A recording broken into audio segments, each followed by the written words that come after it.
Sir, নারীদের ক্ষেত্রে একটু আমরা বেশি দেখি, সেটি হচ্ছে পিত্তথলির পাথর বা সেটার প্রদাহ। এই সম্পর্কে একটু যদি আমাদেরকে তথ্য দিতেন যে এটি কিভাবে বুঝতে পারবেন। পিত্তথলির পাথর যাদের আসে তারা এসেই বলবে যে স্যার আমার মাঝে মাঝেই ব্যথা হয়। যদি তীব্র ব্যথা না হয় তাহলে বলবে মাঝে মাঝে ব্যথা হয় এবং আমি রেগুলার গ্যাস্ট্রিকের ওষুধ খেয়ে যাচ্ছি কিন্তু আমার ব্যথা কমে না। ব্যথা তো কমবে না, তার তো পিত্তথলিতে সমস্যা, কিন্তু সে গ্যাস্ট্রিকের ওষুধ খাচ্ছে, তা তো কমবে না। তো এরকম যদি হয় তখন আমরা সন্দেহ করি যে এর পিত্তথলিতে পাথর হইতে পারে। তো আমরা যখন টেবিলে শোয়া এখানে হাত দিই, চাপ দিই, তখন সে ব্যথা অনুভব করে। এটা আরেকটা তার সহযোগী সিমটম।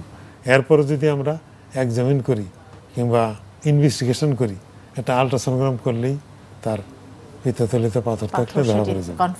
অত বেশি কঠিন না, কিন্তু হিস্ট্রিটা একটু মনোযোগ দিয়ে নিতে হবে আর তাকে সিনসিয়ারলি একটু এক্সামিন করতে হবে, তাহলে আসলে ব্যথাগুলো ডিফারেন্সিয়েট। স্যার, অনেকেরই আছে খাওয়ার পরে বাথরুমে যাওয়ার একটি প্রবণতা, পেট ব্যথা হয় এবং সেই সাথে বাথরুমে যাওয়া বারবার, এবং সেটি দীর্ঘদিনের একটি সমস্যা হয়তো বা।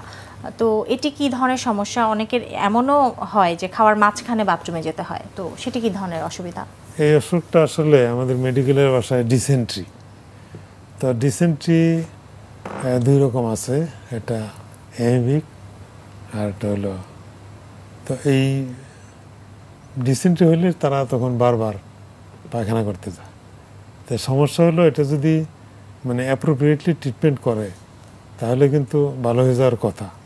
কিন্তু সমস্যা হলো যে আমাদের দেশে তো যে কোনো ওষুধ ফার্মেসিতে গেলে রোগীরা কিনতে পারে। তো যখন তার এরকম একটা সমস্যা দেখা দেয় তখন দেখা যায় সে একটা ফ্লাজিল অথবা একটা ফিলমেট কিনে খেয়ে তার কাজ সে চলে গেল। এভাবে তার টেম্পোরারি রিলিফ হয়, সাময়িক রিলিফ হয়, কিন্তু দেখা গেল যে কয়েকদিন পর তার আবার হচ্ছে, আবার সে একটা দুটো ওষুধ খেলো। এইভাবে খেতে খেতে এক সময় তার ওষুধে আর তখন আর কাজ করে না। যখন ওষুধে কাজ করে না তখনই সে ডাক্তারের কাছে যায়। আচ্ছা, তাহলে এটা যদি প্রাথমিক অবস্থায় ডাক্তারের কাছে যেত তাহলে কিন্তু চিকিৎসাটা সহজ হয়ে যেত।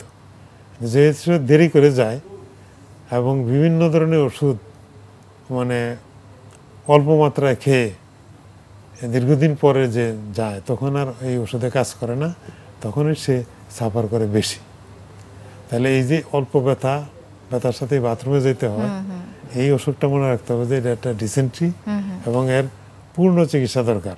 যেরকম ফ্লাজিল খায়, ফ্লাজিলের ডোজ আসলে একটা করে দিন 3 বার এবং 10 দিন খেতে হয়। মানুষের খায় একটা কি দুইটা। এই জন্য আসলে এটা পুরোপুরি ভালো হয় না। ওর যে সিস্ট এটা থেকে যায় এবং এই সিস্ট থেকে যখন আবার ভেজিটেটিভ ফর্ম হয় তখন আবার সে অসুখে ভুগতে থাকে।